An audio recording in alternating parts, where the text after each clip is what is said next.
తదుపరి కుంభరాశి. కుంభరాశి వారికి ఈ వారం మిశ్రమ ఫలితాలు గోచరిస్తుంది. వృత్తి ఉద్యోగాల్లో చిన్నపాటి భేదాలు ఉండే అవకాశం ఉంది. జన్మరాశిలో రాహు అంత అనుకూలంగా లేదు. వ్యయాధిపతి రాశ్యాధిపతి అయిన శని ద్వితీయంలో ఉన్నారు. మధ్యస్థ ఫలితాలు ఉన్నాయి. పంచమాధిపతి అష్టమాధిపతి అయిన బుధుడు వ్యయంలో ఉన్నారు. తృతీయ దశమాధిపతి అయిన కుజుడు వ్యయంలో, చతుర్థ భాగ్యాధిపతి అయిన శుక్రుడు వ్యయంలో ఉన్నారు. ఖర్చులు అధికంగా ఉంటుంది. దూర ప్రాంత ప్రయాణాలు ఎక్కువగా చేయవలసి వస్తుంది. ₹1 ₹10 ఖర్చు ఉంటుంది. ఖర్చుల విషయంలో వెనకాడరు. శుభకార్యాల విషయాల్లో కూడా వెనకాడకుండా ఖర్చు చేద్దామన్న భావన ఉంటుంది. సహోదరి సోదరుల మధ్య విభేదాలు తొలగిపోతాయి. ఎప్పుడో కొన్న స్థలాన్ని మంచి రేటు రావడం, దాన్ని అమ్మేసి వ్యాపార అభివృద్ధి చేద్దామా లేదా ఇంకో చోట ఫ్లాట్ కానీ ఇల్లు కానీ కొనాలన్న ఆలోచన ఏర్పడుతుంది. ఆరోగ్యం పట్ల మటుకి చాలా అప్రమత్తంగా ఉండాలి.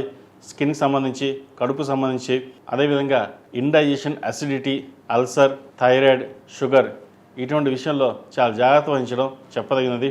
ఏదైనా సరే హాస్పిటల్కి వెళ్ళాలనుకోకుండా ఇంట్లోనే ఉండి తగిన జాగ్రత్తలు తీసుకోవడం చెప్పదగినది. ఎందుకంటే అన్నీ బాగున్నా కూడా ఆరోగ్యం అంత బాగోకపోతే ఏదైనా సరే ఎంత కష్టపడి ఎంత సంపాదించినా కూడా ఇబ్బంది వృధా అయిపోతుంది. మనకున్న ఆరోగ్యమే మహాభాగ్యం అనుకోవాలని ఏదైనా సరే హనుమంతుడికి ఆకుపూజ చేయించి శనికి తైలాభిషేకం చేయించడం చెప్పదగిన సూచన. ఈ రాశిలో జన్మించిన విద్యార్థులకు ఈ వారం అంత అనుకూలంగా లేదు. విద్య మీద దృష్టి మళ్ళడం, ఫ్రెండ్స్ అని, అదేవిధంగా విహారయాత్రలని, వృధా ఖర్చులు ఎక్కువ చేస్తుంటారు. ఏదైనా సరే పెద్దవాళ్ళతో సంప్రదించకుండా ఏ నిర్ణయాలు తీసుకోకండి, లేకపోతే భవిష్యత్తులో ఇబ్బంది పడే అవకాశం గోచరిస్తుంది. చదువు మీద శ్రద్ధ వహించడం చాలా వరకు చెప్పదగిన సూచన. ప్రతిరోజు ప్రతినిత్యం దక్షిణామూర్తి స్తోత్రం చదవడం కానీ వినడం కానీ చేయండి. మెడలో దక్షిణామూర్తి రూపు మెడలో వేసుకోవడం చెప్పదగిన సూచన. ఈ రాశిలో జన్మించిన స్త్రీలకు వృత్తి ఉద్యోగాల పరంగా, వ్యాపార పరంగా అంత అనుకూలంగా లేదు. ఆరోగ్యరీత్యా కొన్ని ఇబ్బందులు కూడా ఉండే అవకాశం గోచరిస్తుంది. ఉద్యోగం చేదాకా వచ్చి చేజారిపోయే అవకాశం, వ్యాపార నిమిత్తం కూడా కొంత నష్టం వచ్చే అవకాశం గోచరిస్తుంది. శని అంత అనుకూలంగా లేరు. వ్యయంలో 4 గ్రహాలు ఉన్నాయి.